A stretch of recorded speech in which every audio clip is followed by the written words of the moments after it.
देखा, सुना है कि एक तो महलों की शहजादी बहू लेकर आई है विमला और दूसरी तो फुटपाथ ही है। अरे बस हम क्या ही करें, बच्चे की जिद के आगे हार मान गए, वरना हमारे राहुल के लिए लड़कियों की कमी भी नहीं थी। मेरी पत्नी को कुछ भी बोलने से पहले लोग अपने गिरेबान में झांक लें कि कौन कितना काबिल है। राहुल की बात को सुनकर सभी लोग चुप हो गए, जिसके बाद दोनों बहुओं का गृह प्रवेश हुआ। आज के दिन काव्या का रवैया एकदम बदला हुआ था। वो बड़ी आहिस्ता से गृह प्रवेश की रस्म को करके घर के अंदर आई और उसने सभी के पांव छुए। अरे बहू जीती रहे, भगवान तुझे हमेशा खुश रखे। जीती रहे बहू। अरे वाह, अमीर घर से आई हुई बहू बस पैसे से ही नहीं बल्कि अपने संस्कारों से भी बहुत ज्यादा अमीर है। ऐसे ही थोड़ी ले आई हूँ मैं इसको बहू बनाकर, चिराग लेकर भी ढूंढोगी तो भी ऐसी बहू नहीं मिलेगी। विमला ऐसे ही अपनी बहू की तारीफ करके बहुत ही ज्यादा खुश हुई, लेकिन जतिन उसे देखकर सोच में पड़ गया था। जो उस दिन काव्या ने मुझे अपना रूप दिखाया था वो सच था या ये आज वाला सच है।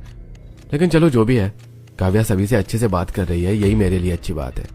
जतिन ऐसे ही बोलकर खुश हो गया। ऐसी काव्या के बाद सिया घर में आई, जिसने बड़ी ही नजाकत से गृह प्रवेश किया और फिर वो भी सभी का आशीर्वाद लेने लगी। अभी वो विमला के पांव छूने को झुकी ही थी कि विमला ने उससे अपने पांव को छिपा लिया। लगता है कि माँ जी को मैं पसंद नहीं हूँ। सिया जैसे झुकी थी वैसे ही उठ गई और ऐसे करने लगी कि जैसे कि उसने विमला के पांव को छू लिया हो। जिसके बाद भाभी, मैं कब से आपका इस घर में आने का इंतजार कर रही हूँ। आज आखिरकार आप इस घर में आ ही गयी। ये लीजिए, ये मेरी तरफ से आपके लिए एक छोटा सा तोहफा। शुक्रिया। क्या बेकार का तोहफा है, इसको तो मैं कभी इस्तेमाल भी ना करूं। काव्या ने अपने चेहरे पर खुशी दिखाई, जो कि बिल्कुल झूठ थी। वहीं बेचारी सिया ये देखकर उदास हो गई, लेकिन कुछ बोली नहीं। कुछ ही देर के बाद दोनों बहुएं अपने अपने कमरे में चली गईं, जहां पर ये देखिए, यहाँ जतिन जी मैं सोऊंगी क्योंकि मुझे बेड पर लेफ्ट साइड ही नींद आती है। बहुत बढ़िया। और मेरा क्या, मुझे भी तो इधर ही नींद आती है। सोफा नहीं, लेकिन अब से यहाँ मैं सोऊंगी। काव्या से बोलकर अपनी मर्जी से अपनी पसंद की साइड लेट गई। तो वहीं दूसरी तरफ, वाह, ये हमारा कमरा है, बहुत ही ज्यादा सुंदर है। अच्छा लगा तुम्हें? आज गौरी ने जो नीचे किया सिया, उसके लिए मैं तुमसे माफी चाहता हूँ। अरे नहीं नहीं, आप क्यों माफी मांग रहे हैं? मुझे बुरा नहीं लगा।